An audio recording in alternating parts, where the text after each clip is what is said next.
Me voy a demorar un poquito más de los 45 minutos, obviamente. Voy a tratar de hacerlo más o menos los puntos que indican sus sílabos, ¿ya? Pero los 45 minutos me van a quedar cortos, que voy a estar un poquito más por ahí, ¿ya? Espero que no tener problemas por eso, ¿ok? Entonces, más bien, si por A o B se me corta no me escuchan con el audio o con la pantalla, por favor me avisan, ¿ya? Si no es a través de este medio, es con mi celular que tengo a la mano, no hay problema, ¿ya? Ok. Bueno, entonces voy a ampliar mi presentación un ratito.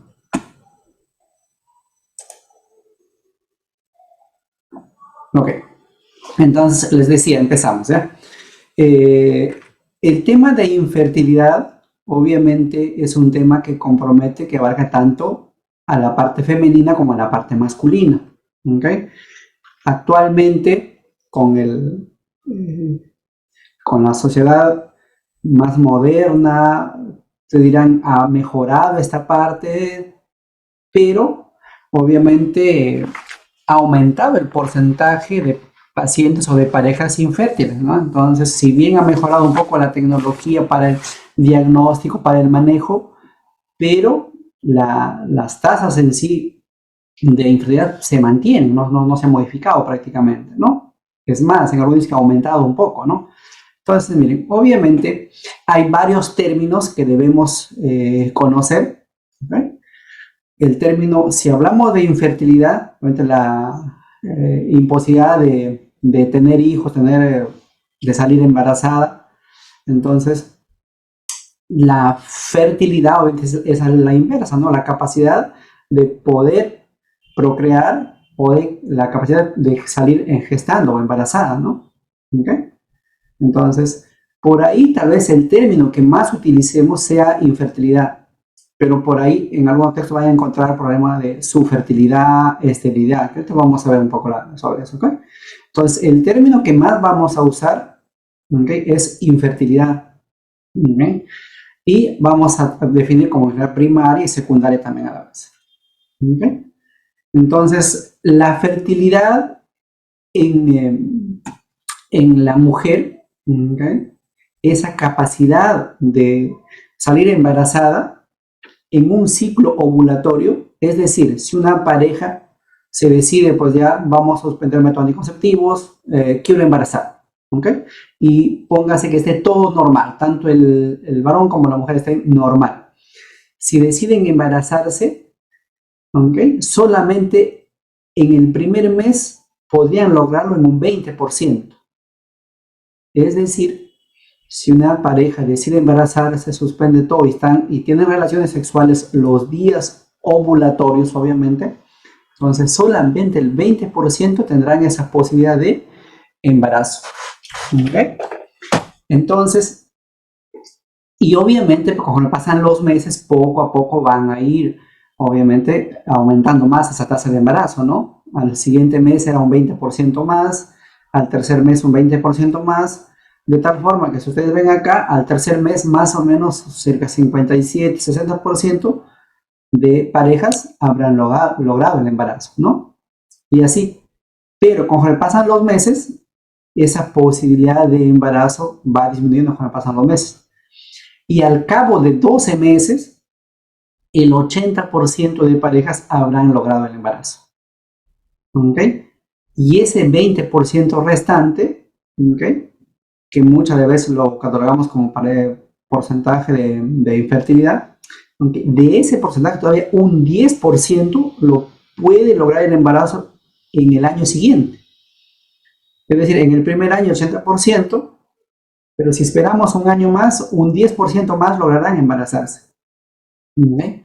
Entonces, y el 10% de la diferencia, ¿okay? Que no ha podido embarazarse son las verdaderas parejas infértiles. ¿Okay? Por eso es que hablamos de una incidencia de infertilidad de más o menos un 10%. ¿Okay?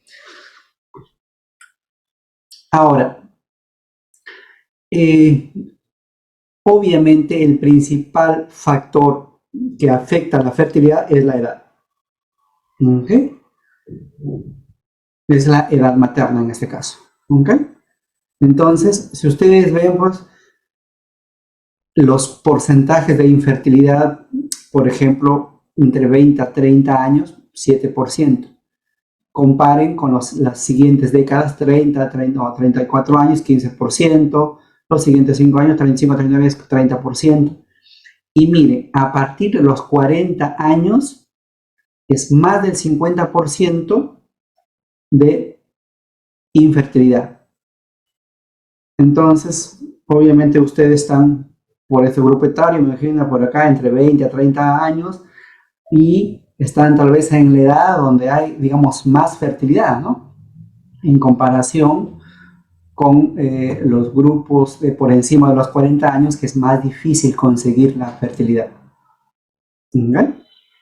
Entonces, obviamente el principal factor que afecta a la fertilidad es la edad. ¿Okay? Entonces, y eso guarda relación directa con la reserva ovárica, obviamente, ¿no?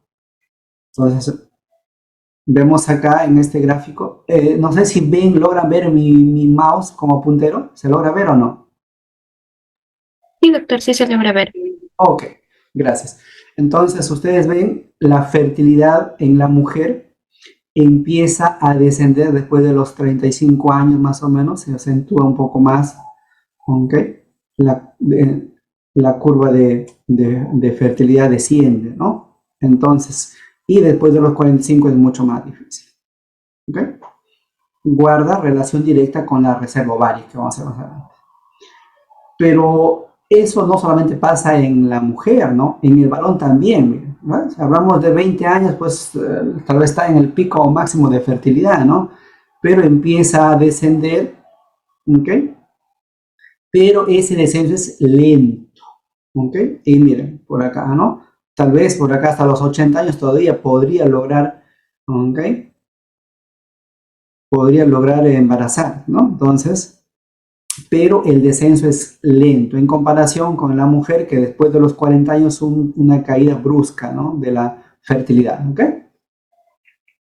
Entonces, ahora, infertilidad primaria. Hablamos de infertilidad primaria cuando una pareja ha estado intentando embarazarse durante un año, obviamente para eso tiene que haber suspendido el método anticonceptivo, ¿ok? Teniendo relaciones sexuales frecuentes, sobre todo los días ovulatorios, durante un año. Si aún así no ha logrado el embarazo, ¿okay?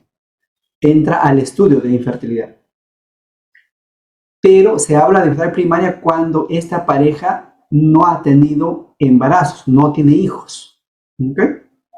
Entonces, pero si esta pareja ya tiene hijos y está intentando conseguir otro embarazo, ¿okay? Igual no espero un año intentando el embarazo, no lo consigue, entonces habla de una infertilidad secundaria.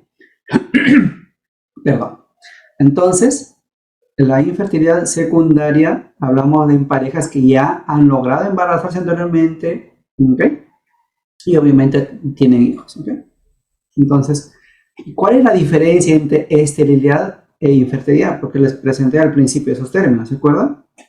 Entonces, hablamos de esterilidad cuando no se produce la fecundación, o sea, no hay fecundación. ¿Y cuál es la diferencia con infertilidad? Que en realidad puede haber, o sea, hay fecundación, ¿ok? Inclusive, puede haber inclusive abortos inclusive, ¿ok?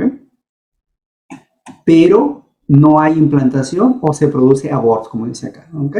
En cambio, en el primero no se produce la fecundación, ¿ok?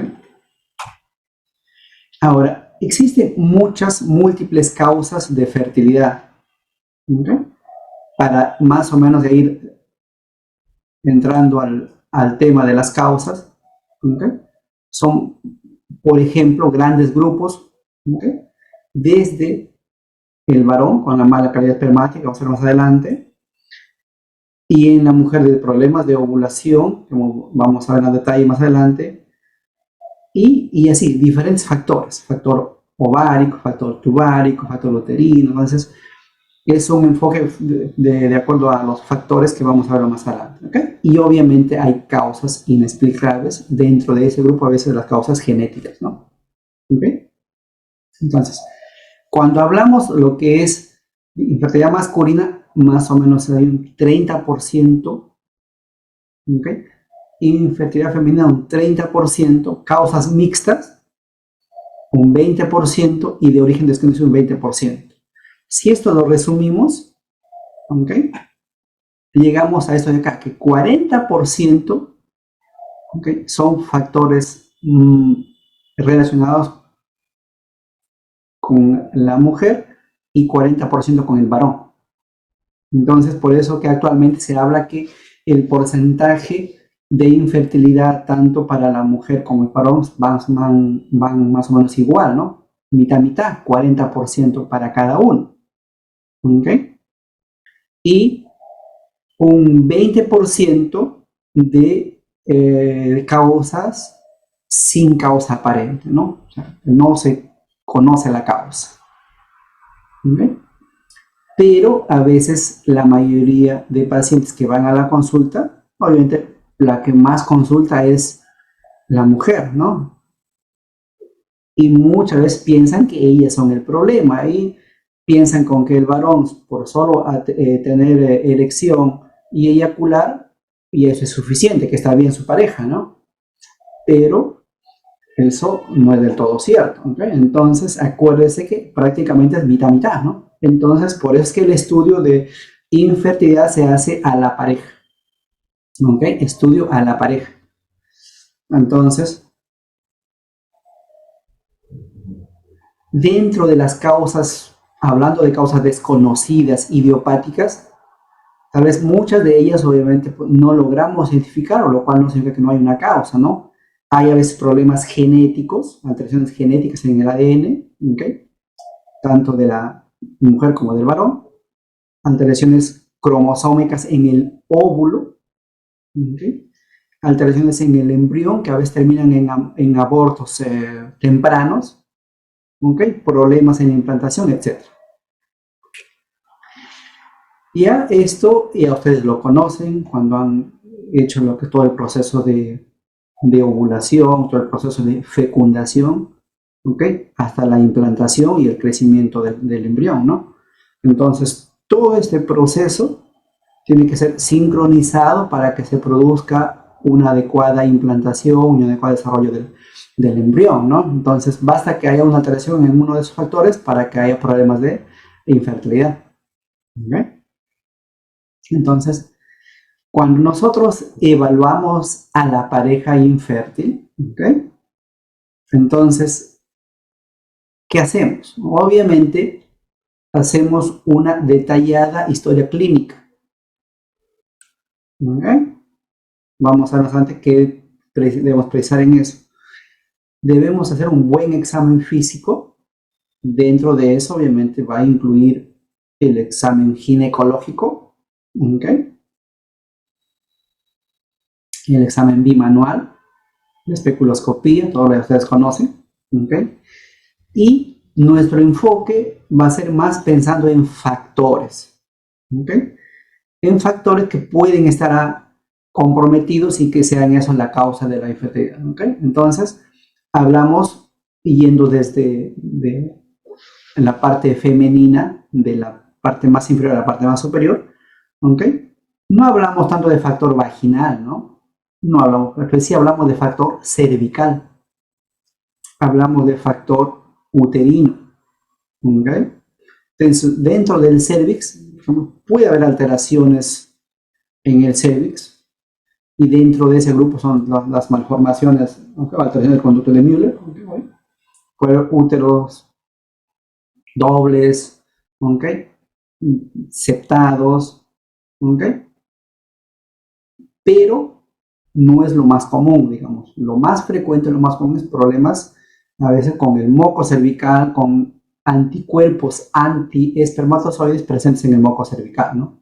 Entonces más va por ahí el enfoque al factor cervical, ¿ok? El factor uterino, obviamente, hablamos tanto de tumoraciones en el útero, que vamos a ver más adelante, como de malformaciones también por ahí, ¿no? Factor tubárico, factores de alteración a nivel de la trompa, principalmente buscando problemas de obstrucciones tubáricas. El factor ovárico, relacionado directamente con el factor hormonal, ¿okay? Y el factor peritoneal, básicamente nos vamos a referir a problemas a nivel de adherencias, consecuencias de endometriosis, etcétera, ¿no? ¿Okay? Y el factor masculino. Entonces, este es el enfoque que vamos a dar para la evaluación de la pareja infértil, ¿ok? Entonces, miren, dentro de la historia clínica, obviamente, pues, tiene que estar catalogado la edad, ¿no? Hemos dicho que es el principal factor de riesgo o el principal factor de infertilidad, la edad, ¿no? Entonces, es diferente hablar de una paciente 20 a 30 años, hablar de una paciente por los 40 años, ¿no? Donde ya la reserva ovárica, de hecho, ha disminuido, ¿no? ¿Ok? Debemos preguntar por la paridad, la paciente, la fórmula estética, para saber si tuvo abortos, de pronto si tiene abortos a repetición, ¿ok? O ya tuvo hijos si quiere tener otro hijo y está en eso justamente y no lo consigue, ¿ok? Preguntar bien, investigar bien sobre el régimen catamenial, es decir, sobre sus menstruaciones, cómo son, ¿no? De pronto tiene por ahí, pues, oligomenorrea, menorreas, etcétera, ¿ok? Su fecha de su última regla para calcular en qué día del ciclo está actualmente la paciente, etcétera, ¿ok? ¿Cuánto tiempo están buscando embarazo y no lo han conseguido? Si ya a veces muchas de las pacientes ya han tenido una consulta médica sobre el tema y están buscando una segunda opinión, o muchos pacientes a veces han intentado ya algunas técnicas de reproducción asistida inclusive, ¿okay? Y quieren una segunda opinión o otras alternativas, ¿no? ¿Okay? Entonces preguntar sobre eso, ¿okay? El examen físico desde el peso materno para calcular su índice de masa corporal, porque también el peso se relaciona con la infertilidad. ¿Ok? Talla para calcular el índice de masa corporal. Dentro del examen físico, no solamente valorar la parte ginecológica. ¿Ok? Hay otros factores que pueden afectar, como por ejemplo problemas de la tiroides, ¿no? Pues debemos examinar tiroides y pensar que no haya un problema de hipo o hipertiroidismo, ¿no? Distribución del vello para ver si es romboideo, triangular, etc., ¿no? ¿Okay? Exploraciones pélvicas, como les decía, ¿no? Tanto colocar el espéculo para evaluar alteraciones, de pronto hay tabiques vaginales, ver el cervix, ¿ok? Y el examen bimanual, el tacto vaginal, el examen bimanual, ¿ok? Entonces, hacer una historia clínica detallada, ¿ok? Y también valorar el impacto emocional. Muchas de las pacientes ya están intentando y no lo consiguen y ya tienen un problema psicológico de fondo, ¿no? Hay un compromiso de la parte emocional, ¿no? ¿Okay?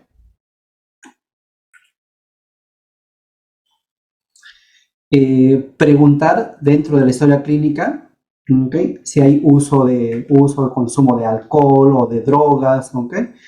En donde trabajan, de pronto trabajan pues, en lugares expuestos a sustancias radiactivas o a sustancias tóxicas, ¿ok?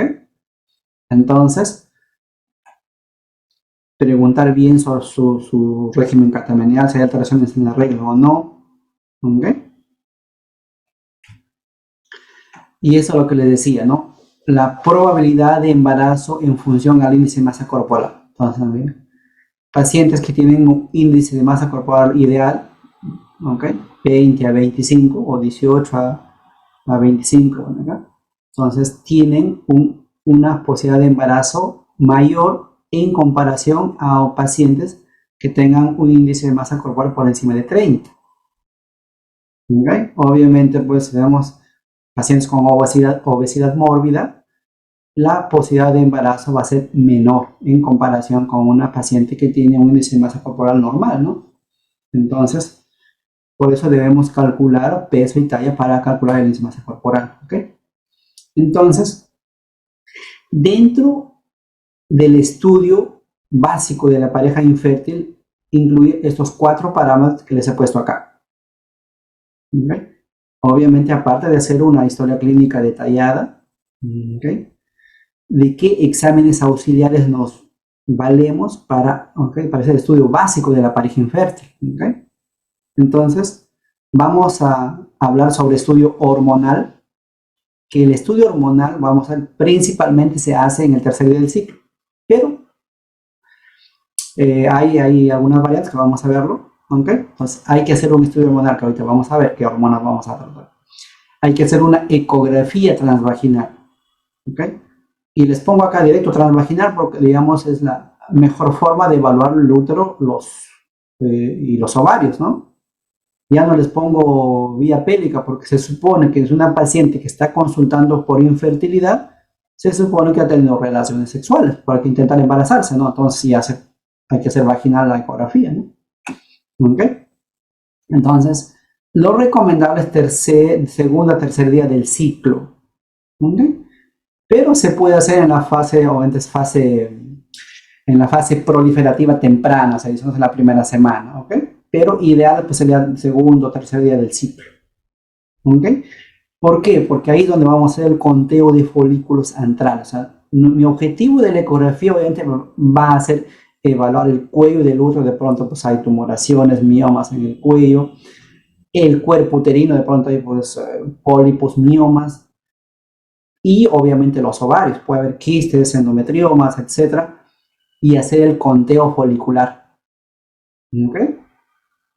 Entonces, y en estas ecografías donde hay que reportar bien lo que es el endometrio, la cadena endometrial y obviamente el recuento folicular. La histerosalpingografía, ¿okay?, lo recomendable es al finalizar la regla, que ahorita vamos a ver. ¿Okay? Y mi objetivo de la histerosalpingografía va a ser evaluar si hay o no hay obstrucción tubárica. ¿Okay? Hasta ahora es, digamos, la prueba que hacemos para evaluar lo que es la permeabilidad tubárica. ¿Okay? Aparte de la cromotubación que lo hacemos, pero lo hacemos intraoperatorio, ¿no? Ahora, y obviamente, pues, como cuarto parámetro es el espermatograma de varón, ¿no? Para hacer el espermatograma, ¿okay?, se dice 3 a 5 días de abstinencia, ¿no?, para poder hacer el espermatograma. ¿Okay? Entonces, acuérdense en este caso, para el estudio básico, el estudio hormonal, que vamos a ver la ecografía transvaginal, la histerosalpingografía y el espermatograma, esos 4 parámetros. Entonces, veamos sobre el estudio hormonal. Si bien el estudio hormonal que les mencioné, hacer en el segundo, tercer día del ciclo, donde más hacemos es en el tercer día del ciclo. ¿Okay? Pero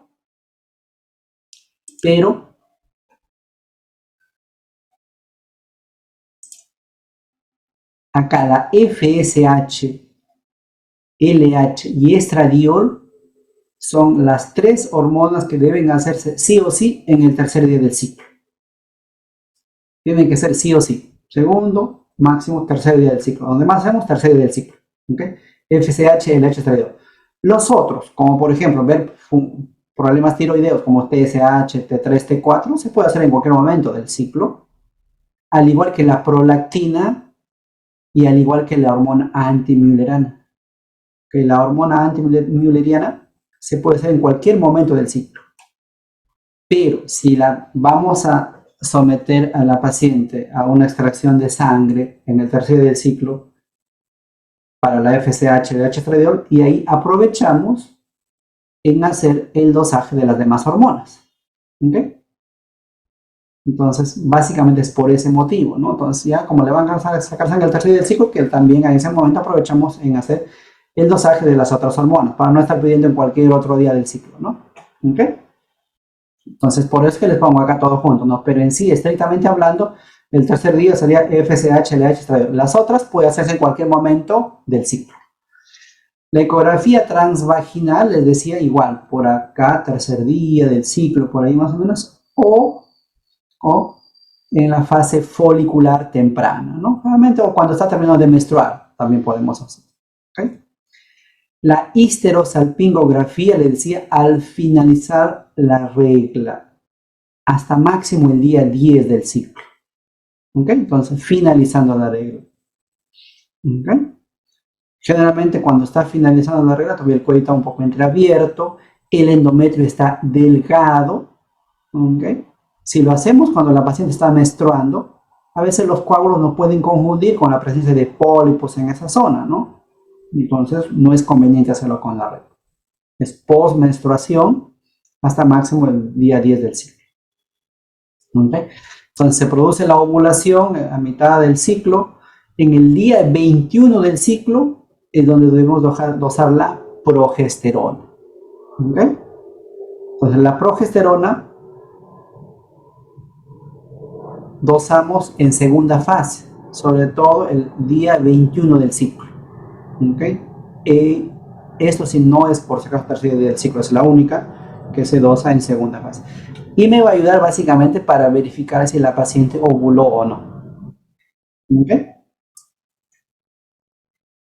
Entonces, ese es el estudio hormonal. El cariotipo no pedimos a todas las pacientes, ¿no? No siempre. Tal vez en las pacientes que ya hemos hecho todo el estudio, no encontramos una causa, pedimos cariotipo para ver que hay problemas de mosaicismo, ¿ok? Algunos problemas cromosómicos, ¿no? No pedimos a todas las pacientes, ¿no? O que sospechemos tal vez que hay algún problema por ahí, ¿no? De falla ovárica, prematura, ¿ok? Problemas cromosómicos, ¿ok? Entonces, vamos al factor cervical. El factor cervical, les decía, más nos interesamos en el estudio del moco cervical. ¿Okay? El moco, ustedes saben que varía su consistencia o su filancia, varía de acuerdo, ¿okay? De acuerdo al día del ciclo. Entonces, en la fase periovulatoria hay un moco acuoso que permite el pasaje de los espermatozoides. Entonces vamos a ver un moco así filante, que cuando se le estira, ¿okay? Se estira como chicle y no se rompe con facilidad. Entonces, generalmente eso se produce en los días periovulatorios, a diferencia de un moco denso, pegajoso en el periodo no fértil. ¿Okay? Entonces, por ahí, obviamente antes se hacía el estudio de moco cervical, se extendía una lámina para ver el test de helecho que llamábamos, ¿no? ¿Okay? Para evaluar eso. Pero, obviamente, no es suficiente con que ver un moco filante, ¿no? Les decía, tal vez puede haber anticuerpos antiespermatozoides que están en el moco cervical y eso sea la causa de la infertilidad. Para eso, obviamente, pues hay laboratorios especiales que podrían hacer ese estudio, ¿no? De anticuerpos antiespermatozoides, ¿no? Entonces, el factor uterino. Le decía, la ecografía transvaginal, ya le expliqué el motivo, ¿okay?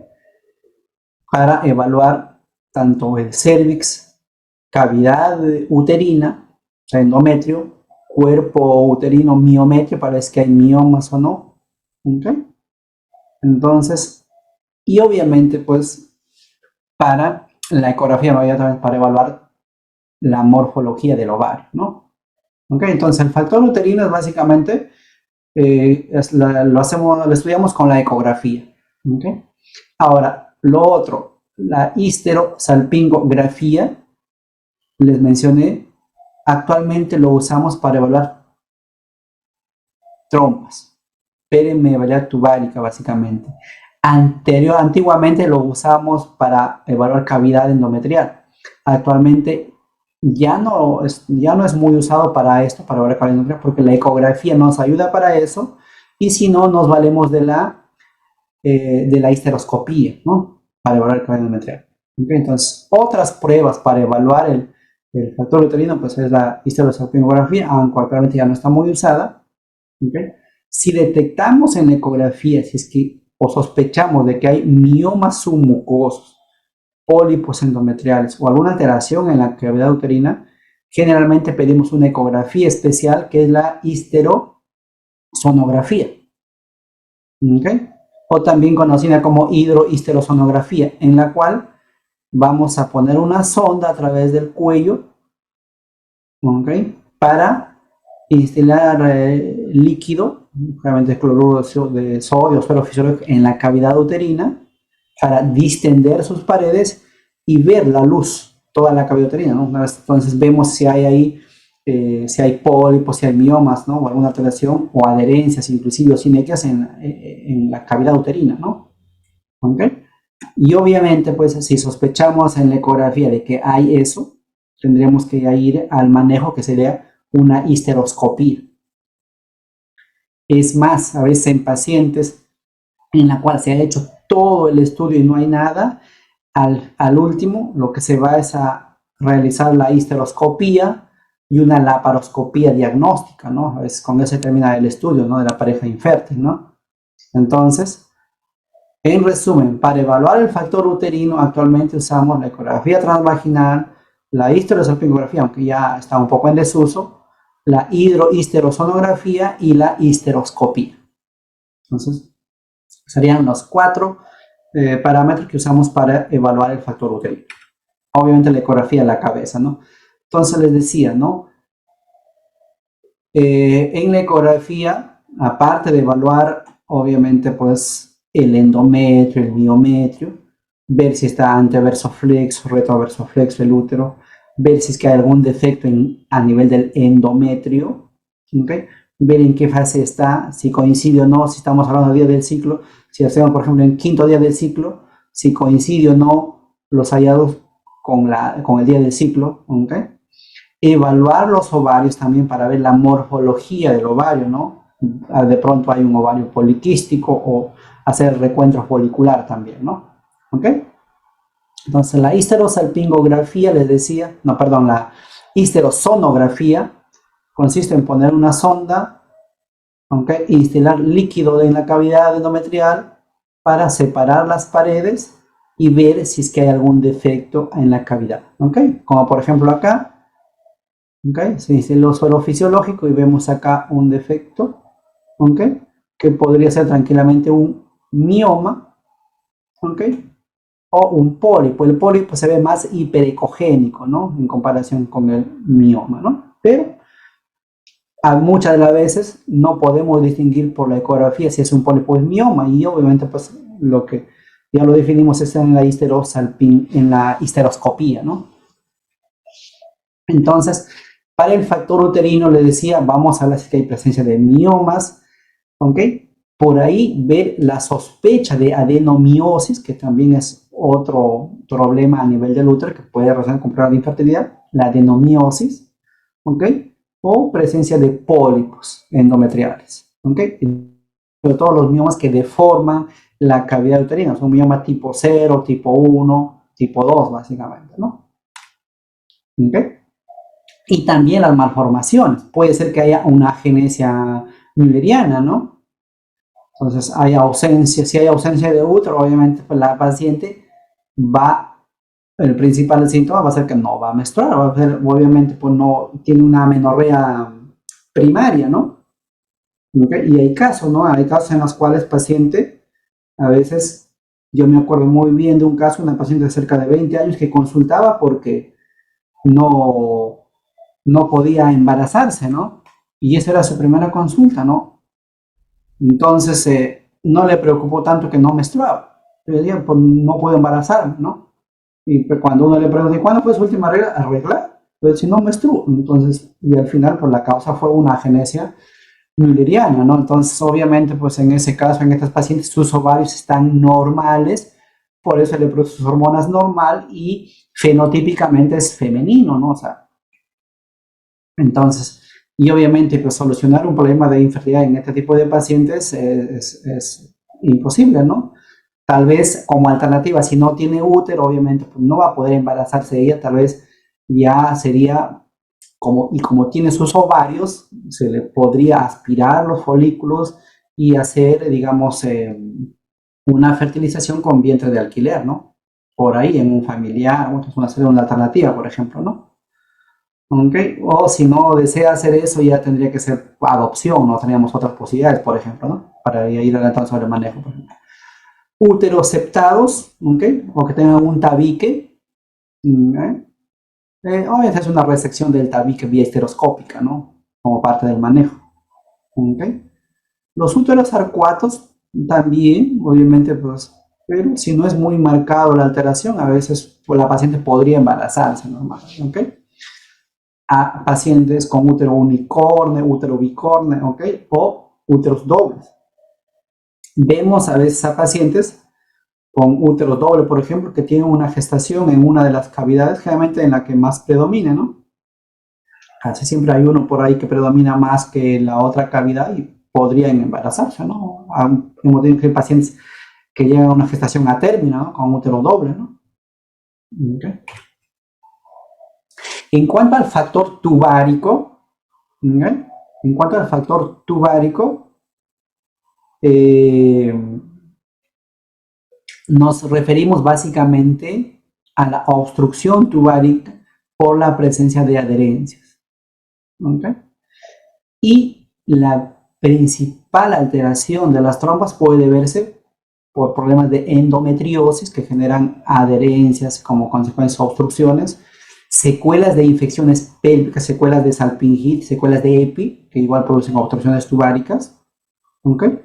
O a veces presencia de miomas a ese nivel, en la zona del cornual, ¿no? En el fondo lateral del útero, ¿no? Región fúndica lateral, por donde nacen las trompas, que podrían por ahí obstruir la parte proximal de la trompa, ¿no? ¿Ok? Entonces, a veces la paciente dice, pero doctor, ya he tenido hijos. Sí, pero la obstrucción tubárica puede haberse producido después, ¿no? Que tuvo una infección pélvica que obstruyó las trompas y ya no puede embarazarse actualmente. ¿Okay? Entonces, aún así haya tenido hijos, pues debemos, no descartamos esa posibilidad de que tenga el factor tubárico comprometido, ¿no? ¿Okay? Entonces les decía, ¿no? La histerosalpingografía obviamente consiste en una cánula especial en la cual se va a inyectar un contraste que va a pasar a través de las trompas hacia la cavidad abdominal, cavidad pélvica. ¿Okay? Entonces, obviamente, pues se va tomando placas, tiene ya sus tiempos establecidos en la cual deben ir las placas para ir viendo si el contraste pasa o no pasa las trompas. Entonces, en una histerosalpingografía, que ven la cánula, ¿okay? Esta es la cavidad uterina, que es en forma así medio triangular, en la cual veo las paredes están acá, sin mayores defectos. Vemos que por la trompa del lado derecho, acá, como una pequeña cintilla donde pasa el contraste, y llega acá a la parte distal de la trompa, y obviamente a ver si pasó o no pasó a la cavidad pélvica, ¿no? Igual acá vemos, llega por acá, llega a la parte distal de la trompa, pero acá todavía según esto, obviamente si vemos que llega el contraste a la cavidad pélvica, hablamos de una prueba de Cote positiva, ¿no? O que las trompas estarían permeables. Pero acá, si ustedes se dan cuenta, pues veo acá una malformación útero, ¿no? Como si fuera un útero bicorne, ¿no? ¿Okay? Bueno, les decía, una vez que van analizando el contraste, van tomando placas, ¿ok? Y de acuerdo a los tiempos, vamos a ver, obviamente, pues si pasa o no pasa el contraste a la cavidad uterina, ¿ok? Entonces, muchas de las veces, como acá, por ejemplo, vemos que acá pasa el contraste, por acá llega a la parte de la trompa distal, pero acá vemos que no pasa, ¿no? Una obstrucción en la parte proximal de la trompa, ¿ok? Entonces, la histeroscopía nos ayuda para evaluar la cavidad uterina. Entonces, si en ecografía vemos que hay sospecha de algún problema, un mioma, un pólipo en cavidad, obviamente pues el manejo va a ser vía histeroscópica, ¿no? Entonces una histeroscopía quirúrgica. Entonces dentro del útero, ¿okay? Podemos ver cavidades normales, ¿okay? Podemos ver pólipos, ¿okay? Podemos ver sinequias, ¿okay? Muchas veces sínequias finas o sínequias gruesas, como en este caso, o sea, adherencias. Miomas, en el caso de miomas múltiples, ¿okay? Múltiples de cabeterina, ¿okay? Sospecha de adenomiosis, ¿okay? Sospecha, les digo, porque la adenomiosis se compromete sobre todo al miometrio, entonces va a ser difícil evaluar por una histeroscopía para adenomiosis, no es difícil, ¿ok?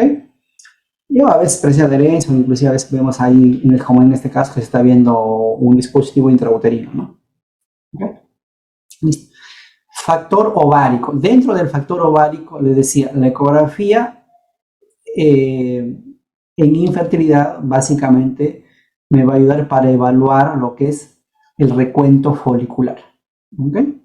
Entonces, hay ecografías especiales que se hace, ecografía de seguimiento folicular, ¿okay? Que es para evaluar si el ovario está o no está ovulando. ¿Okay?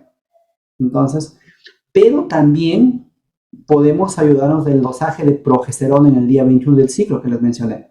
Entonces, cuando la progesterona está mayor o igual a 10 nanogramos por mililitro, decimos, sí, una alta posibilidad de que haya habido una ovulación. ¿Ok? Entonces, antiguamente se usaba biopsia de endometrio para evaluar si es que ha ovulado o no ovulado el paciente. Obviamente ahora tiene desuso eso, ¿no? Ya no se utiliza. Por eso acá le pongo temperatura basal para evaluar si ovuló o no ovuló, o seguimiento por el moco cervical, ya no son muy usados, ¿ok? Porque no son tan fidedignos para evaluar el factor ovárico, ¿no? Y la biopsia de endometrio tampoco, ya están en desuso esos métodos, por si acaso. ¿Ok? Entonces, actualmente lo que hacemos para evaluar, ver si la paciente ovuló o no ovuló, tenemos que hacer una ecografía de seguimiento folicular o dosaje de progesterona, el día 21 del ciclo. ¿Ok? Ahora, el factor hormonal, les hablé de un factor hormonal, ¿ok?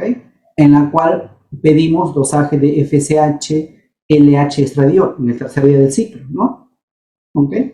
Pero si estamos pensando en otros factores ahí, de pronto tiene la paciente galactorrea o sospechamos de una hiperprolactinemia, ¿okay? Le pedimos la prolactina. Si sospechamos de problemas de hipotiroidismo o hipertiroidismo, ¿okay? A veces hay problemas subclínicos, inclusive, por eso es que a la mayoría de veces, dije mejor, hay que pedirlo, ¿no? Dentro del estudio de infertilidad, porque hay problemas subclínicos de hipo o hipertiroidismo, ¿no? ¿Okay? Entonces, dosaje de TSH, T3, T4, ¿no? También podemos pedirlo junto en el tercer día del ciclo, ¿okay? Pero acuérdense que les mencioné estas hormonas, prolactina, perfil tiroideo y la hormona antimülleriana se pueden pedir en cualquier momento del ciclo, ¿okay? La hormona antimülleriana obviamente es clave para medir la reserva ovárica, ¿okay? Si tenemos una paciente por encima de los 35 años, debemos pedir obligatorio, ¿okay? La hormona antimülleriana. Tal vez en pacientes jóvenes no tanto, ¿no? Pero realmente en pacientes por encima de 35 sí pedimos casi a todos. Entonces les decía, la hormona antimülleriana mide la reserva ovárica y se puede pedir en cualquier momento del ciclo, ¿okay? En cualquier momento. La progesterona, día 20, 21 del ciclo les mencioné, FSH, el estradiol, el tercer día del ciclo. ¿Okay? Bueno, obviamente pues debemos acordarnos todo el eje hormonal que se produce, ¿okay?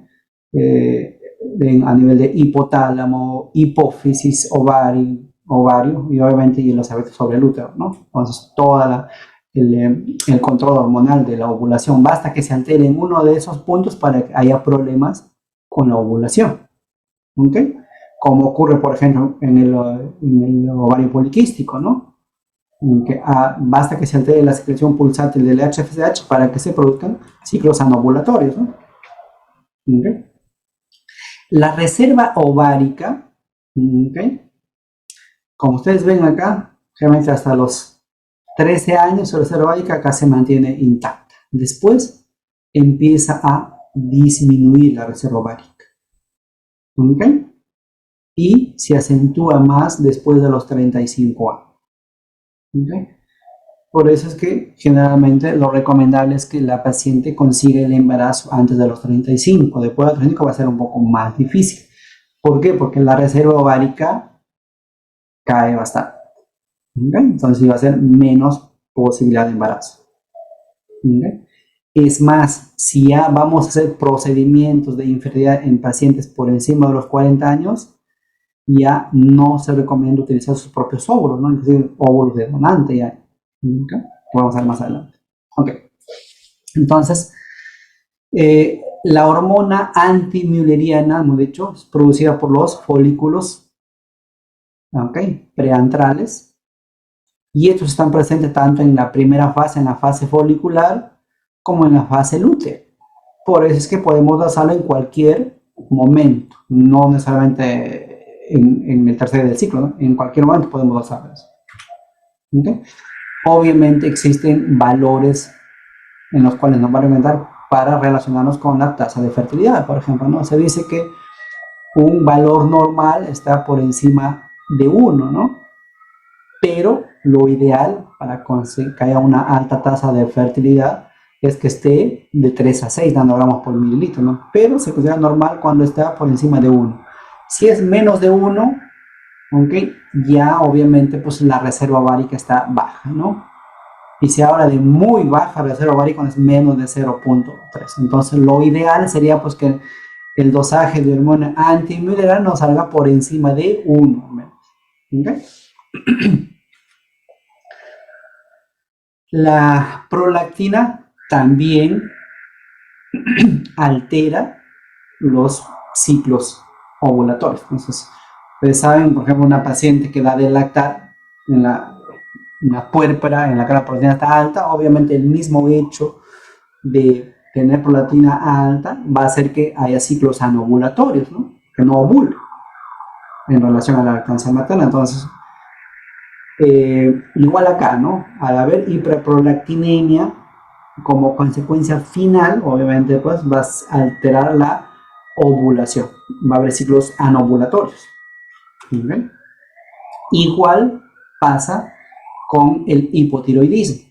O sea, pacientes con hipotiroidismo disminuye la posibilidad de embarazo. ¿Okay? Entonces, el sexto punto, el factor peritoneal. Entonces, cuando hablamos de factor peritoneal, nos referimos básicamente a las adherencias. ¿Okay?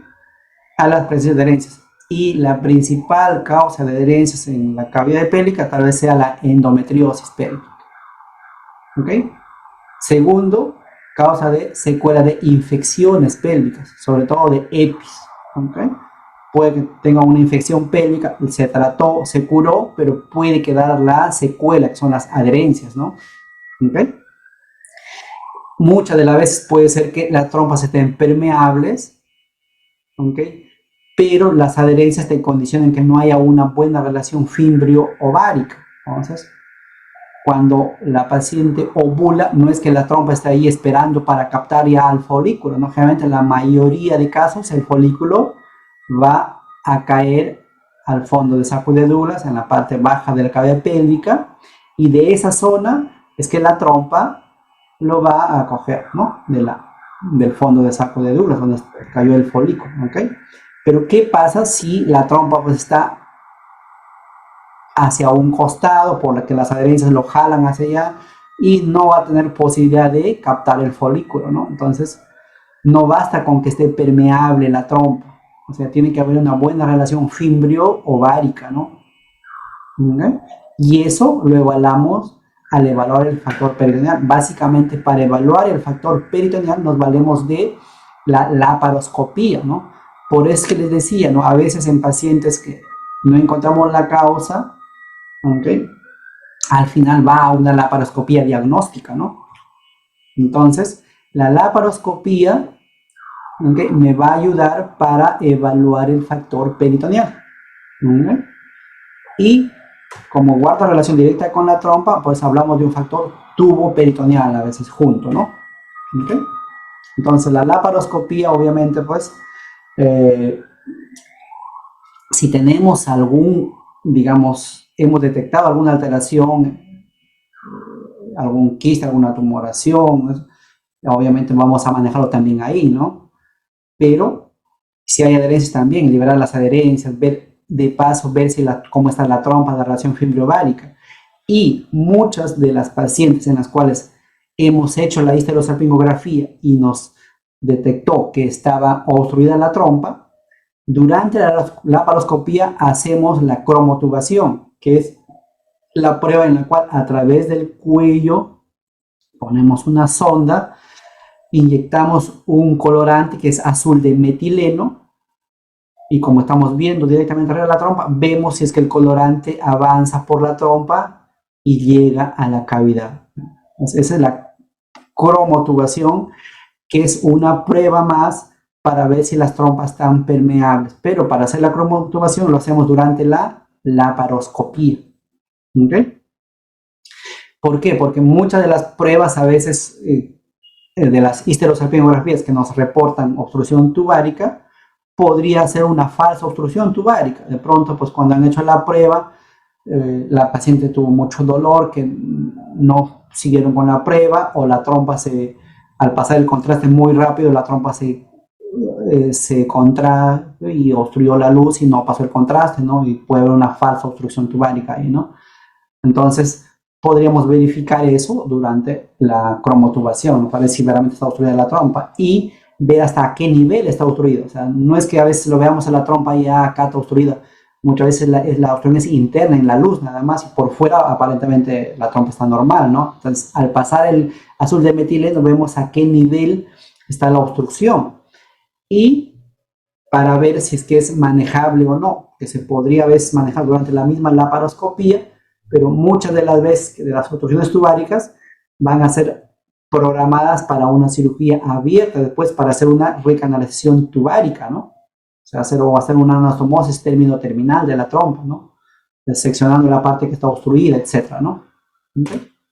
Entonces, la laparoscopía me va a ayudar para ver secuelas de salpingitis, o a veces vemos inclusive la trompa, en ese momento vemos los signos de Frobosis de la salpingitis, una EPI tipo grado 1, grado 2, ¿okay? Ver hidrosalping, de pronto la trompa está como una salchicha llena de líquido en su interior, ¿no? Hidrosalping, malformaciones tubáricas en la trompa, ver si es que hay focos endometriósicos y adherencias, ¿no? Entonces, para todo eso me va a ayudar la laparoscopía y, como les decía, hacer la prueba de cromotubación, si es que en una de las pruebas salió que las trompas estaban obstruidas en la histerosalpingografía, ¿okay?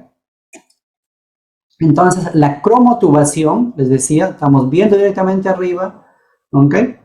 Entonces, se administra el azul de metileno por el cervix, ¿ok? Entonces vemos si pasa o no pasa el azul de metileno, ¿ok? De pronto vemos trompas con hidrosalpings, ¿ok? Una trompa aparentemente normal, pero hay adherencias, ¿ok? Ver si las trompas están permeables durante la misma cromotubación. A veces acá no pasó el contraste, vemos hasta dónde llega la obstrucción, etc. ¿Ok? Entonces, en la laparoscopía, si bien lo planteamos como diagnóstico, pero durante la misma laparoscopía solucionamos algunos problemas, como liberar adherencias, ¿no? Ver la relación fibrio-ovárica, etc. ¿Ok? En cuanto al factor masculino, ¿ok? Igual como al factor femenino, acá debemos hacer una historia clínica detallada.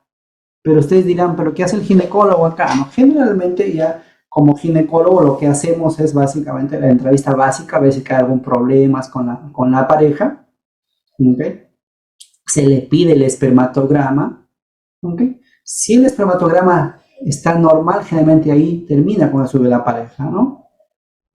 Pero si sale alterado, ya lo derivamos al urólogo, ¿no? Para que nos apoye con el manejo, ¿no? del varón, ¿no? Pero igual, entonces hay que hacer una historia clínica detallada, sobre todo investigar antecedentes patológicos como criptorquidia, problemas de orquitis, infecciones de transmisión sexual, tuberculosis a nivel genital, en la mujer también, tuberculosis enteroperitoneales, ¿no? Inclusive la tuberculosis lo encontramos a nivel de endometrio. A veces cuando hacemos biopsia endometrio, pues nos sale por ahí una tuberculosis, ¿no? El uso de drogas, ¿no? Drogas, tabaco, alcohol, exposición a radioterapia, etc. El examen físico también al varón y el espermatograma que le decía, ¿no? ¿Ok? Bueno. Entonces, causas básicas de fertilidad masculina. ¿Cuáles son esas causas? Obviamente, pues le decía, hacer una exploración física, ¿ok? Tanto de la parte de testículos, epidídimo, palpar. Difícil palpar si hay obstrucción a nivel del conductos deferentes, ¿no? Es difícil, pero si es que ya tenemos un semiograma o espermatograma normal, indirectamente nos dice obviamente que la producción por parte del testículo está adecuada, que los conductos están bien, por eso es que hay un espermatograma normal, ¿no? ¿Okay? Entonces, por eso muchas de las veces espermatograma normal, acá ahí terminamos con el estudio del varón, ¿no? Ok. Bueno, esa ya las mencioné, la historia clínica adecuada, el semiograma, la evaluación. Por ahí también descartar problemas de hipotiroidismo en el varón, ¿no? Y sí, también a veces hacer estudios de cariotipo, sobre todo cuando son de causa desconocida, lo que le decía, ¿no? ¿Ok? ¿Qué mejora la calidad espermática? Entonces, una dieta sana, adecuada, ejercicio, ¿okay? Mantener una adecuada alimentación, ¿okay? Una vida saludable. ¿Okay? Por ahí algunos suplementos vitamínicos que indicamos en el varón, pero obviamente si un espermatograma me sale normal, ahí queda el estudio. ¿Okay? Entonces, en cuanto a efectos de la edad sobre el espermatograma, también así como en la mujer se ve afectada la calidad del folículo con la edad, y obviamente la reserva ovárica, acá también, ¿no? Pero, digamos, de acuerdo a la edad, pues la curva de fertilidad en el varón desciende muy lento, ¿no? Inclusive, pues por encima, como les decía, hasta los 80 años podría todavía procrear, ¿no? Entonces, ¿qué evaluamos? Obviamente, pues el volumen del seminal, las alteraciones en la movilidad de los espermatozoides, ¿ok? Pero también puede haber problemas de fragmentación del ADN espermático y que eso nos va a traer problemas, ¿no? O alteraciones genéticas en el varón, ¿ok? Entonces, cuando hablamos de causas de esterilidad masculina, hablamos de causas pretesticulares, es decir, este problema de hipófisis, hipotálamo, el problema, causas en el mismo testículo, ¿ok? Las causas posttesticulares, es decir, en las vías a través del cual salen los espermatozoides, ¿ok? Y obviamente también en cuanto y para eso nos ayuda básicamente el espermatograma, ¿ok? Nos va a ayudar para eso. Pero si yo tengo una paciente con espermatograma normal, generalmente le decía, ahí termina el estudio del varón, ¿ok? Bueno, esto voy a pasar, para avanzar. Entonces, obviamente les decía, dentro de la historia clínica, preguntar, ¿no? Sobre en qué trabaja, ¿ok? Muchas veces puede estar expuesto a radioterapia de pronto, si ha tenido alguna enfermedad en la cual han hecho quimioterapia o radioterapia, tanto en el varón como en la mujer también. En la mujer, actualmente, si ha tenido problemas de cáncer en la cual ha recibido quimioterapia o radioterapia, puede también destruir al ovario y eso disminuye marcadamente la reserva ovárica, ¿no? ¿Okay? En el varón, dentro de la exploración, obviamente puedes evaluar la presencia de varicoceles, ¿no? Dentro del factor posttesticular, ¿okay? Pensamos en una obstrucción en los conductos seminales, ¿okay? Pero si hay obstrucción, ¿okay? Y es obviamente pues bilateral, va a haber básicamente azospermia, ¿no? Entonces, ya cuando hay azospermia, obviamente, pues derivamos al urólogo para que haga el estudio respectivo, ¿no? Que una de las causas podría ser una causa posttesticular por obstrucción de las vías de los conductos seminales o inclusive testicular o pretesticular, ¿no? ¿Okay? Entonces, a veces pedimos cultivo de líquido seminal, ¿ok? ¿Okay? Para ver que haya unas infecciones por ahí que puedan afectar la calidad espermática, ¿no? Pensar también que un paciente puede ser que tenga eyaculaciones retrógradas, en las cuales pueden ir la espermatozoides hacia la vejiga, ¿no? Entonces, casos de eyaculación retrógrada. ¿Ok? Bueno, paso. Ahora, les decía, nosotros pedimos al varón el espermatograma y muchas de las veces, a veces no está presente en la consulta, igual damos la orden para que su pareja se haga el espermatograma. Entonces, actualmente nos guiamos por estos valores. ¿Ok? Entonces, son valores de la OMS que ya están desde el 2010, miren. Entonces, ya no utilizamos el de la OMS de 1999, estamos en la quinta edición del 2010. ¿Okay? Estos valores todavía están vigentes. Entonces, miren, hablamos de volumen, ¿okay? De volumen de 1.5 mililitros a más. Son valores normales. Si hablamos de concentración espermática, hablamos de 15 millones a más. ¿Ok? Más de 15 millones. Sí, esa es, digamos, la concentración espermática. ¿Ok? Y el otro valor que nos ayuda bastante es acá en cuanto a la motilidad, pero la motilidad progresiva.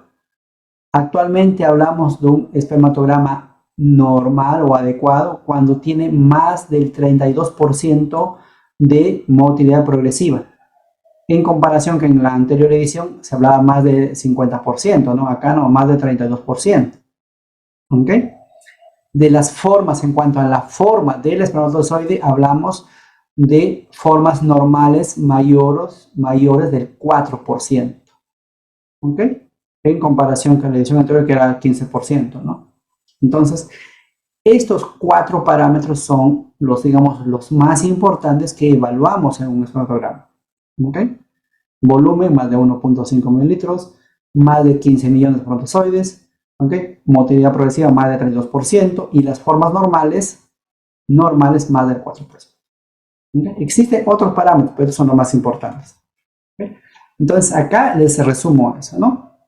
Ahora, hablamos, les decía, de movilidad progresiva. ¿Y a qué se refiere eso, no? A ver, esperen acá. Ya. Antes de que hablamos factor espermático de esteroide masculino. Entonces, miren, debemos ver si hay una adecuada concentración o una baja concentración. Eso en cuanto a cantidad. La movilidad, si es móviles o no. ¿Ok? Y en cuanto a la forma, la morfología. Entonces, los espermatozoides tienen una forma, ¿ok? En la cual tienen la cabeza, el cuello, la cola, ¿ok? Y una forma característica, ¿no? Si vemos alteración en esa forma, obviamente pues hablamos de morfología anormal, ¿no? Entonces, cantidad, movilidad y morfología. Cuando hablamos de cantidad, le dije mayor de 15 millones por mililitro, ¿ok? Esa es la normal. Si ha disminuido de 15 millones a 100.000, pues oligospermia. Y si es menor de 100.000, criptospermia. Y obviamente, pues si no hay nada de espermatozoides, es azospermia. ¿Okay? Son los términos usados, ¿no? Concentración normal, oligospermia, criptospermia y azospermia. ¿Okay? Ahora, si hablamos de movilidad, hay movilidad, miren, tipo A, B, C y D. En cuanto a la movilidad, la tipo A es la movilidad en la cual los espermatozoides avanzan casi en línea recta, ¿no? Avanzan. Movilidad tipo B avanzan, pero puede ser, digamos, en líneas oblicuas u ondulantes, pero avanzan, ¿no? Entonces, la movilidad tipo A y la tipo B son movilidad progresiva. ¿Por qué? Porque avanzan, logran avanzar. En cambio, en la movilidad tipo C, los espermatozoides se mueven, pero en círculo, no avanzan, es no progresivo. ¿Ok? Y obviamente, pues la tipo D, en la cual no hay movimiento, no se mueve. ¿Ok? Entonces, movilidad progresiva, es decir, movilidad tipo A y B, más del 32% es normal. ¿Ok? Y cuando acá les menciono ¿ok? Movilidad, espermatozoides con movilidad mayor del 40% se refiere al tipo A, tipo B y tipo C, ¿ok? Pero lo que nos interesa más a nosotros es tipo A y tipo B, más del 32%, ¿ok? Entonces, eso refiere A más B acá, 32%, y A más B más C, 40%. A eso se refería cuando hablaban acá el espermatograma, cuando les decía acá, ¿no? Motilidad total, progresiva y no progresiva, más del 40%. ¿Okay? Pero lo que nos interesa es la progresiva, o sea, la movilidad tipo A y tipo B. ¿Okay? Entonces, ya voy pasando esto. En cuanto a la forma de los espermatozoides. ¿Ok? Entonces, la forma puede haber una alteración en cuanto a la cabeza del espermatozoide, ¿ok? En cuanto al acrosoma, en cuanto al cuello, en cuanto a la cola, diferentes formas de alteraciones, ¿no?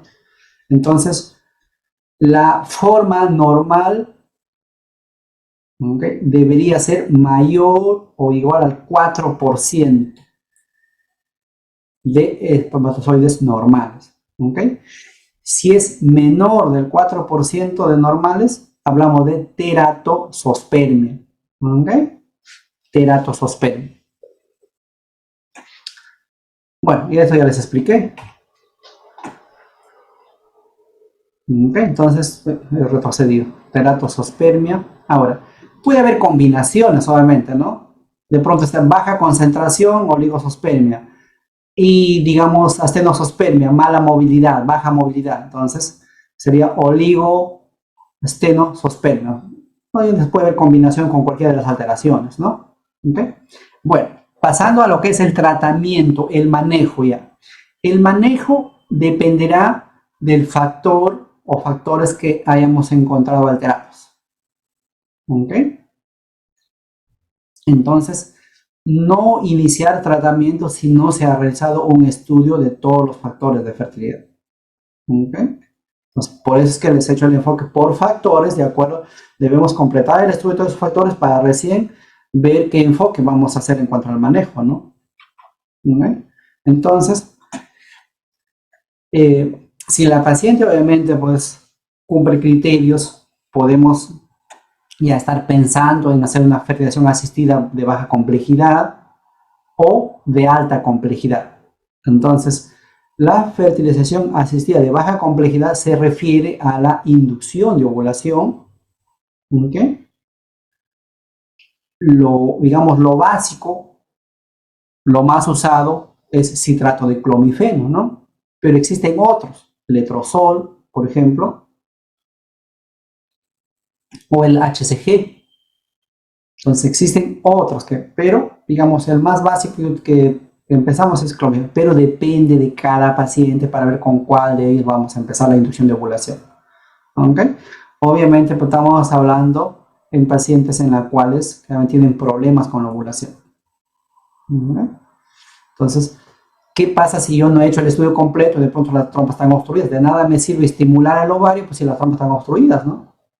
Entonces, para hacer una inducción de ovulación, obviamente, pues tengo que haber estudiado y haber estado normal los factores, ¿no? Sobre todo las trompas, el útero, ¿no? ¿Okay? Una vez que hago la inducción de ovulación, yo tengo que estar pensando qué voy a hacer, ¿no? Voy a hacer coito dirigido nada más, ¿ok? Que lo básico, o hacer una inseminación intrauterina. Para hacer la inseminación intrauterina, obviamente, como les decía, requisito cavidad uterina que esté normal y que las trompas estén normales o permeables, ¿no? ¿Okay? Entonces, se considera fertilización asistida de baja complejidad a todo el proceso de ovulación, ¿okay? Que puede ser inclusive hasta inseminación intrauterina. Si ya deseamos hacer otros procedimientos de fertilización asistida de alta complejidad, nos referimos a la transferencia intratubárica de gametos, nos referimos a la fertilización in vitro, que es la más utilizada, nos referimos a la inyección intracitoplasmática, ¿Ok? Y otros procedimientos como por ejemplo transferencia de ovocitos microinyectados, etc. Pero acá básicamente alta complejidad, lo que vamos a hablar más es sobre fertilización in vitro y la inyección intracitoplasmática. ¿Ok? Entonces, un ciclo normal, lo más común es que termine con la ovulación, digamos, ¿okay?, de un solo folículo. O sea, que ovule un folículo.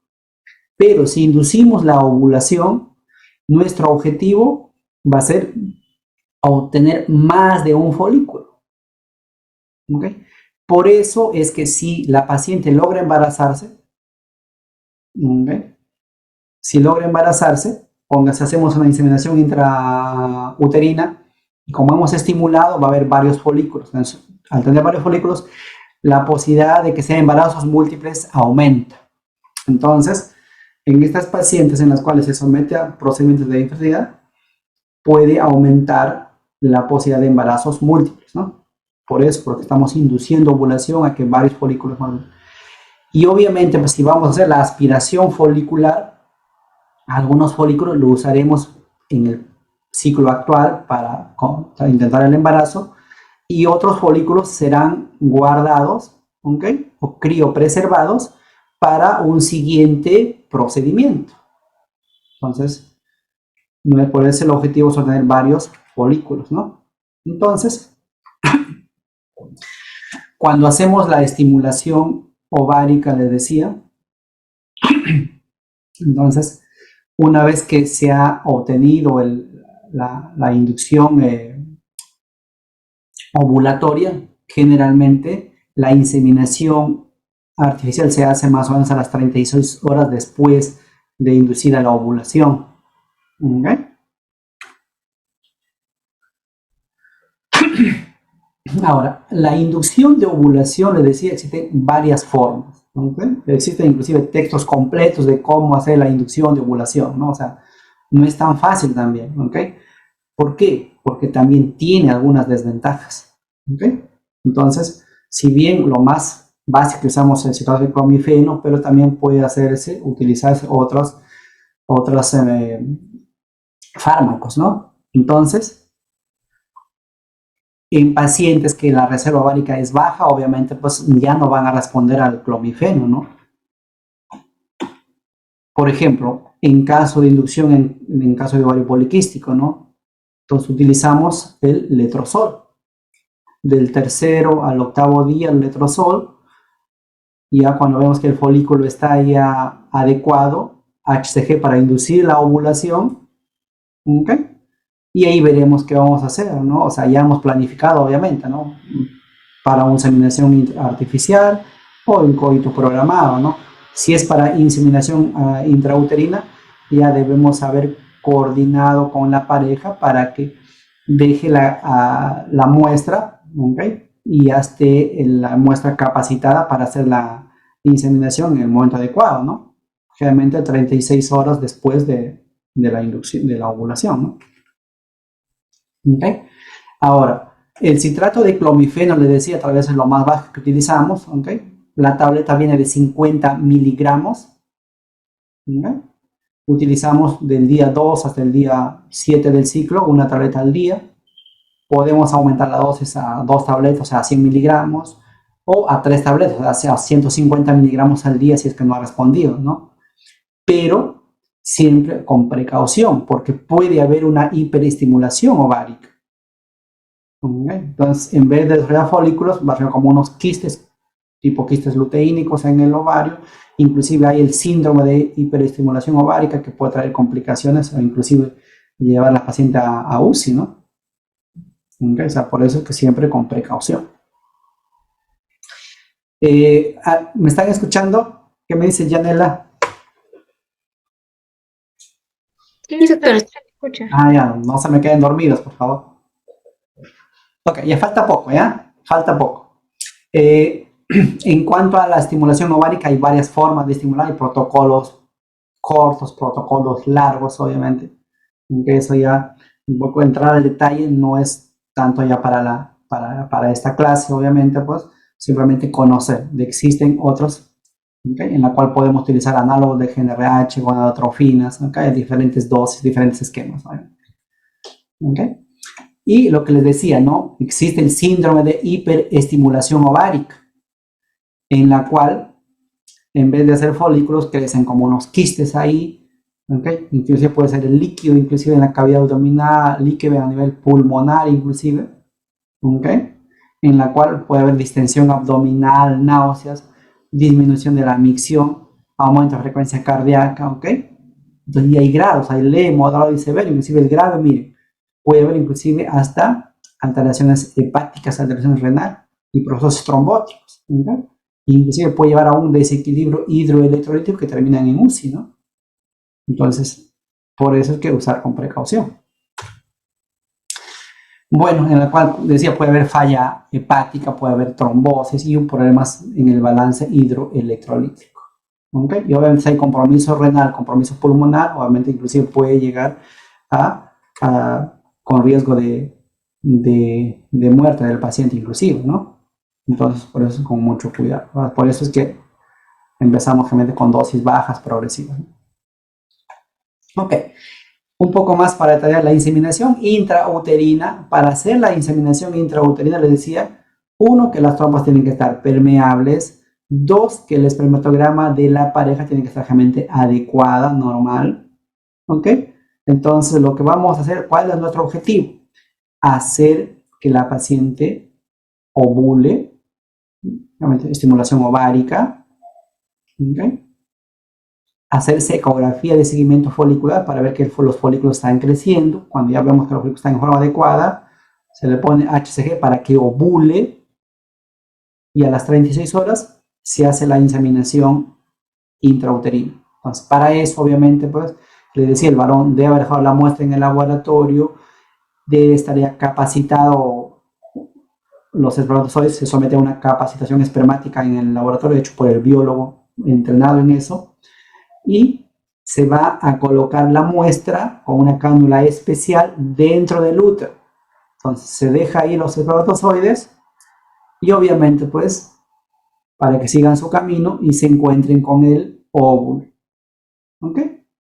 Pero si es que es sometido a la inducción de ovulación, puede ser que ovule más de un folículo y puede ser que por ahí más de uno se logren ser fecundados, ¿no?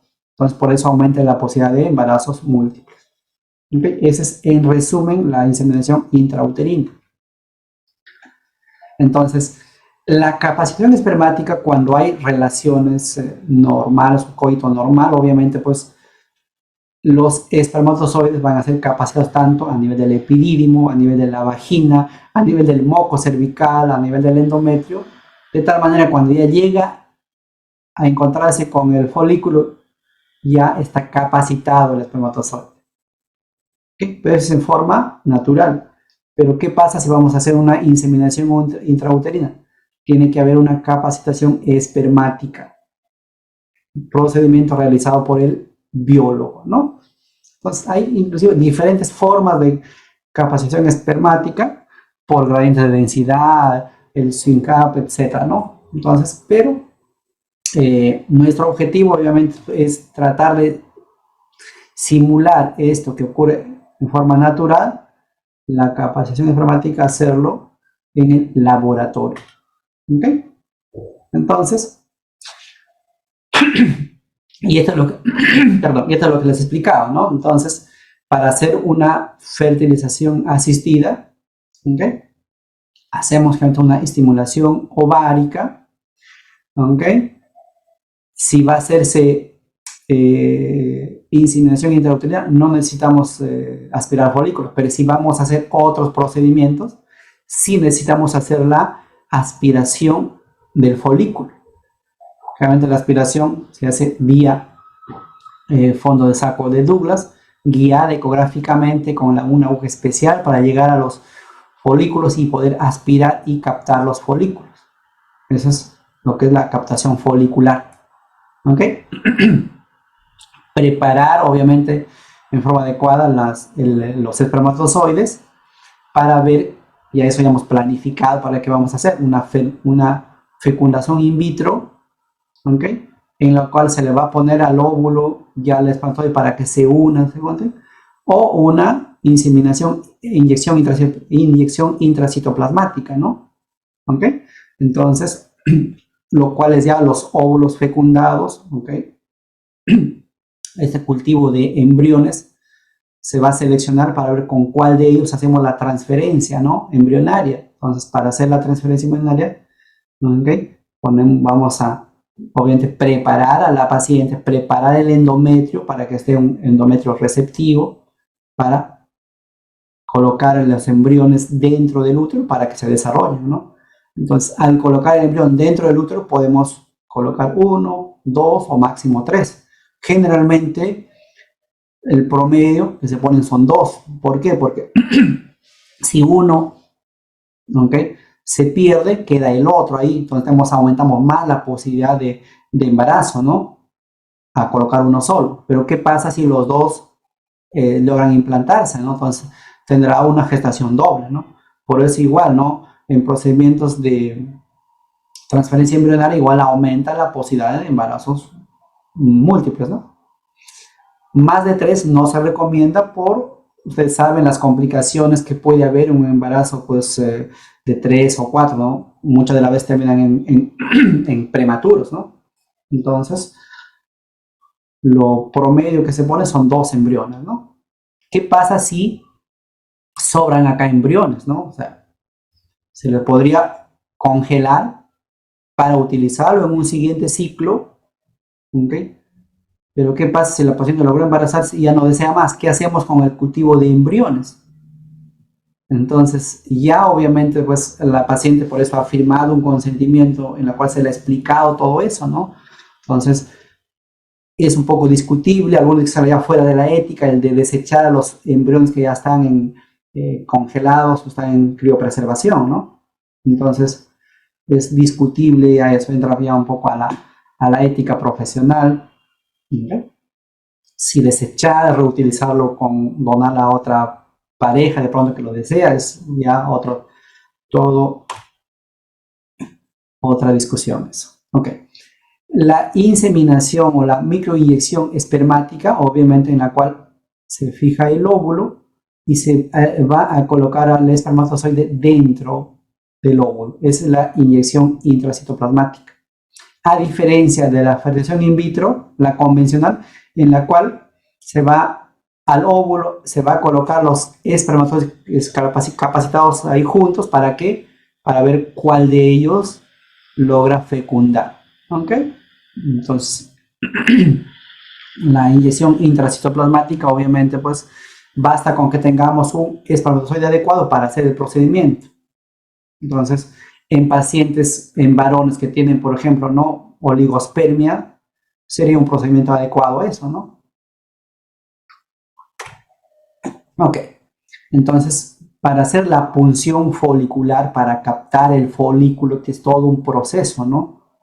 Entonces, a veces la paciente requiere sedación, hay que estar capacitados cómo hacer ese procedimiento, obviamente, y todo el proceso que viene previo, que ha venido desde la inducción de ovulación, el seguimiento folicular, ¿okay?, del preparar al endometrio que esté en forma adecuada, ¿no?, como para que lograr una adecuada implantación, ¿no? Entonces, todo un proceso, ¿no? Obviamente, por eso es que hay personal que se dedica exclusivamente a eso, ¿no?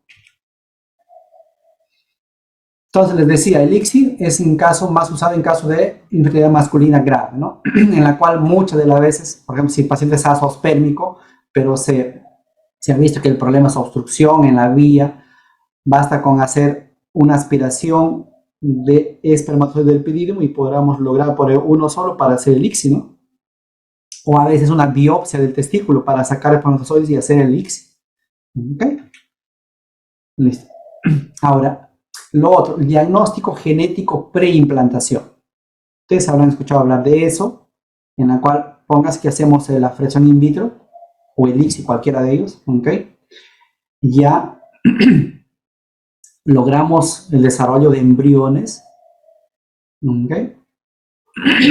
Ya se está planificando hacer la transferencia de embriones, o sea, colocar los embriones dentro del útero, pero muchos de estas pacientes desean que se le haga un estudio genético a estos embriones. ¿Por qué pasa si logramos implantar embriones que están alterados o tienen algún problema cromosómico? ¿Ok? Entonces, se puede hacer un diagnóstico genético preimplantación. ¿Ok? Entonces, de estos embriones se sacará una célula para que hagan el estudio genético. Obviamente en laboratorios especializados, ¿no? En eso, ¿no? Previo a realizar la transferencia embrionaria. Bueno, ya un poco les he hablado todo esto, ¿ya? La transferencia embrionaria, para hacer la transferencia embrionaria, obviamente, pues, cánulas especiales en un útero ya preparado para la recepción del embrión, ¿ok? Entonces, igual, ¿no? Personas expertas y ya conocedoras de la técnica para hacer la transferencia embrionaria, ¿no? Generalmente, sea el día 3 o 5 de desarrollo embrionario, ¿sabes? Tercero al quinto día de desarrollo embrionario. ¿Okay? Entonces les decía, ¿no? ¿Qué pasa si tengo varios embriones? Puedo transferir uno o dos. ¿Y qué pasa con los embriones sobrantes? Van a criopreservación. ¿Ok? Podría ser para uso propio en otro ciclo, si es que no ha logrado el embarazo. ¿Ok? Pueden para investigación o donación de estos embriones sobrantes. ¿Ok? Entonces, tasa de gestación, por ejemplo, en un ICSI, ¿no? También guarda relación con la edad. Si hago un ICSI en una paciente pues menor a 35 años, tasa de éxito casi 43%. Si hago el mismo procedimiento en una paciente de 35 o 39 años, tasa de éxito 35%. Pero si hago este procedimiento en pacientes mayores de 40 años, miren, tasa de embarazo 22%. Entonces también guarda relación con la edad de la paciente. Por eso, el hecho de someter a un procedimiento de alta complejidad como fertilización fertilización in vitro, no es tampoco seguro. Muchas de las pacientes piensan que van a invertir, porque es una inversión algo fuerte, actualmente, pues, bueno, para dar un poco de referencia, pues, por ahí, ¿no? Sus 25.000 a 30.000 soles, por ahí, en una inversión que van a hacer, ¿no? Y la paciente, a veces muchos piensan que ya con eso es seguro, ¿no? Pero en el mejor de los casos obtendremos pues, a un 50%, quizás, ¿no? En el mejor de los casos. Entonces tampoco es seguro. Entonces, por digo, explicar a la paciente ¿no? que tampoco es seguro el hecho de ir a una fertilización in vitro, ¿no? Y que tiene que estar preparada para eso, ¿no? Y muchas de las pacientes al no lograr el procedimiento, obviamente tengan una depresión, obviamente todo el problema emocional que conlleva todo eso, ¿no? ¿Ok? ¿Cuáles son los riesgos de reproducción asistida? Ya para ir terminando, los riesgos de la reproducción asistida, ¿okay? Son, les hablé de hiperestimulación ovárica. ¿Okay? Les hablé que aumenta el riesgo de embarazos múltiples. ¿Okay? Les hablé también de que puede haber abortos naturales, obviamente. Nadie se va a hacer un procedimiento de estos para hacer un aborto inducido, obviamente, son abortos naturales que puede terminar.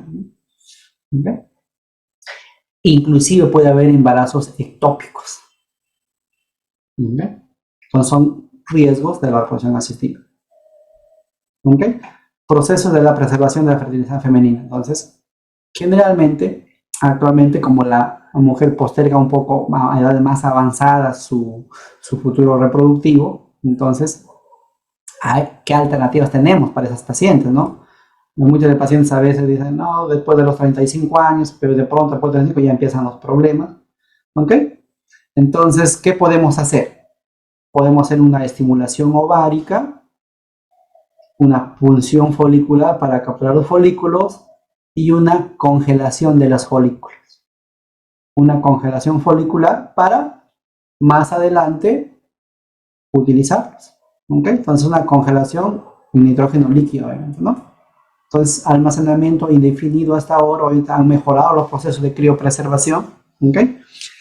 sobre todo en pacientes que desean postergar su maternidad para edades más avanzadas, o póngase una paciente, pues, que va a ser sometida, por ejemplo, a una radioterapia, a quimioterapia, ¿no? En la cual hay riesgo de que también podamos alterar los ovarios. Entonces, podría hacerse una congelación de sus óvulos primero, ¿no?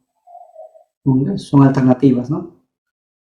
Inclusive actualmente, por ejemplo, cuando hacemos procedimientos, póngase, en las cuales se va a someter a radioterapia, a veces los folículos, perdón, el ovario, se puede tomar biopsia del ovario, ¿ok?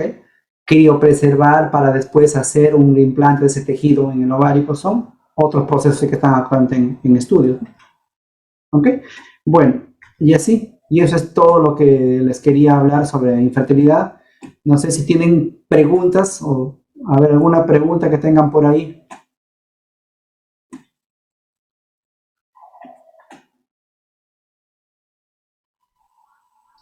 A ver, ¿están presentes? Doctor, tengo una pregunta. Dime, te escucho. Sí, doctor. En cuanto a la ecografía de seguimiento folicular y la progesterona, la medición de progesterona en el día 21 del ciclo, ¿cuál de los dos sería como que más exacto para realizar los pacientes? Mira, utilizamos más la ecografía de seguimiento folicular. ¿Okay? Generalmente lo que hacemos es una ecografía básica post-menstruación para medir los folículos antrales. ¿Okay? Le repetimos el día 10 del ciclo, día 12, vemos cómo va creciendo los folículos. ¿Okay? Día 14 del ciclo, después tenemos un folículo de por ahí 18 a 20 milímetros, o más de 15 realmente ya es un buen folículo. ¿Okay? Y obviamente, pues si hacemos normal ecografía, vamos a ver que ya al día 15, 14 o 15, de pronto ya desapareció el folículo y queda el cuerpo lúteo, ¿no? Entonces podemos concluir de que esta paciente le hemos hecho una ecografía folicular, vemos que crece el folículo y de pronto vemos que ya ovuló porque ya hay presencia del cuerpo lúteo, ¿no? Entonces esa es la ecografía de seguimiento folicular. ¿En qué caso también lo usamos? Igual, ¿no? Ecografía post-menstruación, voy día 10, 12 o 14 del ciclo y de pronto veo que ya tiene un buen folículo. En ese momento, ¿ok? HCG para que ovule. Y obviamente si he hecho una inducción de ovulación, ya tengo que haber planificado qué voy a hacer, ¿no? Inseminación intrauterina o captación del folículo para hacer fertilización in vitro, etcétera, ¿no? Entonces, por eso es que la que más me ayuda es la ecografía de seguimiento folicular para ver todo el proceso de cómo crece el folículo y cómo llegó a ovular, ¿no? ¿Ok? Pero, ¿qué pasa si no tengo pues el ecógrafo o X motivo? De pronto, pues ya me vino a la consulta de la paciente que está en segunda fase y quiero acelerar el proceso, quiero saber, ya podría usar la progesterona el día 21 del ciclo, ¿no? También. Pero la más usada es la ecografía de seguimiento folicular. ¿Okay? No sé si con eso aclaré la duda que tenías. Sí, sí, doctor. Y disculpe, también tengo otra consulta. Dime. Con respecto a la inseminación artificial, ¿se hace dentro de las 36 horas de ovulación o después de las 36 horas de ovulación? Eso sí no lo entendí muy bien. ¿De qué me dijiste? De la inseminación artificial, cuando mencionó de las 36 horas, pero no me quedó claro si es De dentro la o ovulación, de la ovulación. es De después la o dentro de las No, después. después de las 36 horas. Ya, doctor, gracias. O sea, ya induciste la ovulación, tienes que estar planificando que a las 36 horas ya debes hacer la inseminación intrauterina, ¿no? A lo máximo. Ya, doctor, muchas gracias. Ok. ¿Alguna otra duda ahí?